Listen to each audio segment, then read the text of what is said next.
My YouTube family, welcome to my channel. आप सभी का हमारे YouTube channel Reema stories of world में स्वागत है। उम्मीद करते हैं आप सभी बढ़िया होंगे। फ्रेंड्स, तो आ गई है आप सभी के लिए एक और नई मज़ेदार और जोरदार कहानी।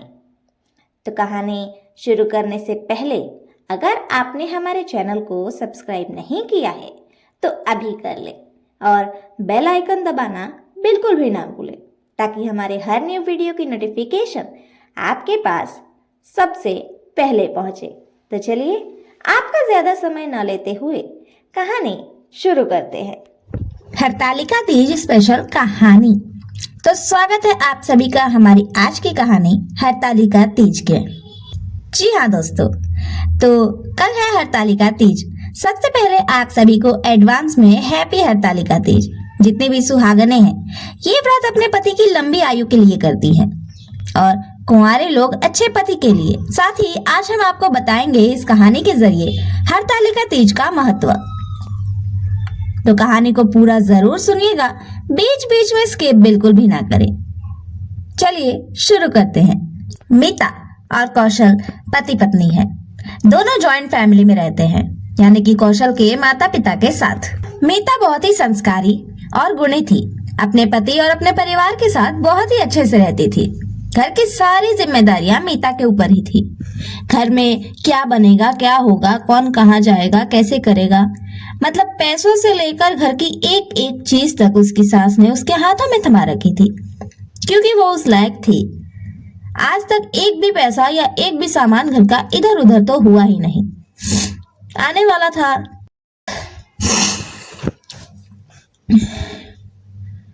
उस लड़के का सपना था कि वो साइंटिस्ट बने। तो मीता के घर वालों ने और मीता ने भी इस बात को सपोर्ट किया। दोनों की शादी हो जाती है, यानी मीता के देवर और देवरानी घर में आ जाते हैं। नई बहू साइंस पर विश्वास करती थी, तो उसे ये व्रत पूजा पाठ बहुत ही अजीब लगता था। ये सब उसे अंधश्रद्धा, अंधविश्वास लगता था। और मीता उसे हमेशा समझाती थी कि ऐसी बात नहीं है कि तुम साइंस में बिलीव करती हो तो ये सब कुछ अंधश्रद्धा है। जहाँ विश्वास है वहाँ विश्वास रखो।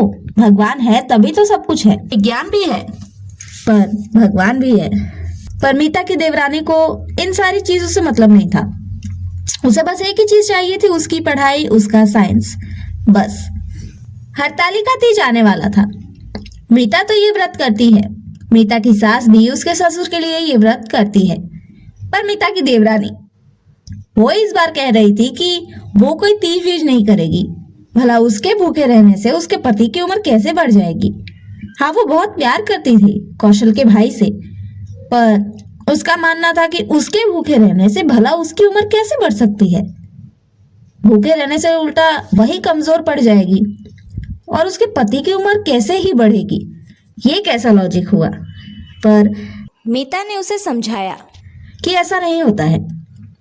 सदियों पुरानी जो रीत बनाई गई है उसका कुछ तो मतलब होगा। तुम भी ये व्रत करके देख लो, तुम्हें बहुत अच्छा लगेगा। आज के जमाने की मॉडर्न लड़की को तो ये बात माननी ही नहीं थी। उसने साफ इनकार कर दिया। चलो कोई नहीं, फिर भी मीता और उसकी सास मान गए। छोड़ो, इसे नहीं करना नहीं करे, इसकी मर्जी, पर हमें तो करना है। दोनों सास बहू तीज की तैयारियों में लग गए। तीज की शॉपिंग, प्रसाद बनाना, गुजिया, सारी चीजें करना शुरू हो गई थी घर में। और तीज में अभी 2 ही दिन बाकी था। तब तक दोनों भाई बाइक लेकर ऑफिस जाने के लिए निकल रहे थे। वहां पर मीता ने रोका और दोनों को दही शक्कर खिलाया और कहा कि अच्छे से जाइएगा। उसके बाद दोनों के दोनों चले गए ऑफिस के लिए। यहाँ मीता की देवरानी आकर उसे भाषण सुनाने लगी। आपके दही शक्कर खिलाने से क्या होगा, जो किस्मत में होगा वही होगा ना। आखिर आपने दही शक्कर खिला दिया तो ऐसा थोड़ी है कि रास्ते में जो होने वाला होगा वो नहीं होगा। मीता गुस्से में उसे डांट देती है। ये क्या है, मैं तुम्हें कब से समझा रही हूँ, जब से इस घर में आई हो तब से, कि अनाप शनाप मत बको। हाँ, तुम साइंटिस्ट बनना चाहती हो, बनो। विज्ञान पर भरोसा है, करो, पर इसका मतलब हमारी श्रद्धा का अपमान तो मत करो। मीता की देवरानी चिढ़कर वहां से चली जाती है। थोड़ी देर के बाद हॉस्पिटल से फोन आता है और खबर मिलती है कि कौशल और उसके भाई दोनों का एक्सीडेंट हो चुका है। दोनों ही हॉस्पिटल में एडमिटेड है। वहीं पर पुलिस थी तो उन्हें हॉस्पिटल टाइम से पहुंचा दिया गया, और जिसकी वजह से एक्सीडेंट हुआ था वो भी जेल में है। और अब दोनों की दोनों देवरानी जेठानी भागी भागी गई हॉस्पिटल। कुछ देर रुकने के बाद डॉक्टर ने बताया कि कौशल तो ठीक है, बस थोड़ी बहुत चोटें आई हैं, लेकिन कौशल का भाई ठीक नहीं है। वो टेम्पररीली कोमा में चला गया है। अब ये टेम्पररी कोमा परमानेंट कब बन जाए इसकी कोई गारंटी नहीं है। बस 24 घंटे हैं, अगर 24 घंटे में उसे होश आ गया तो वो बच जाएगा, वरना मुश्किल है कि वो कभी कोमा से बाहर भी आ पाएगा। 24 घंटे में ही तीज की पूजा थी, यानी रात के समय में ये सब कुछ हुआ, और सुबह भूखा रहना था कौशल की पत्नी को। उस वक्त मीता ने समझाया भी अपनी देवरानी को, तुम एक काम करो, कल तीज का व्रत है, डॉक्टर ने 24 घंटे कहा है ना, तुम ये व्रत करो, तुम मेरी बात मानो, देवर जी पक्का ठीक हो जाएंगे। तुम बस मान लो ना यार, एक बार मेरे कहने से नहीं, अपने पति के लिए, अपने प्यार के लिए, जिससे तुम इतना प्यार करती हो, उसके लिए एक बार तो ये व्रत करो। तुम देखना, तुम्हारा पति पक्का ठीक हो जाएगा, देवर जी ठीक हो जाएंगे और होश में भी आ जाएंगे। मीता की बात मानकर उसकी देवरानी व्रत के लिए हामी भर देती है। सभी तैयारियों में जुड़ गई और सुबह सुबह से उठकर तैयार होकर व्रत किया उसने, और पूरे टाइम बस अपने पति के पास ही बैठी रही और भूखे प्यासे रही। भगवान से प्रार्थना करती रही कि बस इसे ठीक कर दो। जो औरत भगवान को मानती तक नहीं थी, वो अपने पति के प्राणों के लिए आज तीज का व्रत कर रही है, जिसे वो कभी अंधविश्वास कहती थी, वो व्रत आज वो कर रही है। यही तो है सच्चा प्यार। और अब आप देखेंगे तीज की ताकत। तीज की पूजा की वक्त हो गई। पूजा के वक्त सभी लोग गए पूजा करने के लिए। गांव की और भी औरतें आई थी और देवरानी जेठानी भी थी। देवरानी जी को जेठानी जी ने पूजा करना सिखाया और वो पूरे मन से पूजा करने लगी। अचानक से हॉस्पिटल से कॉल आया डॉक्टर का कि कौशल के भाई को अचानक से ही मूवमेंट होने लगी है। अब ये बात सुनकर भागी भागी दोनों देवरानी जेठानी हॉस्पिटल पहुंची। वहां जाकर डॉक्टर ने कहा कि ये तो चमत्कार है, ऐसे केसेस में 24 घंटे के अंदर किसी पेशेंट को जल्दी होश आता नहीं है, पर इन्हें आ गया। तब मीता ने अपनी देवरानी को तीज का मतलब समझाया।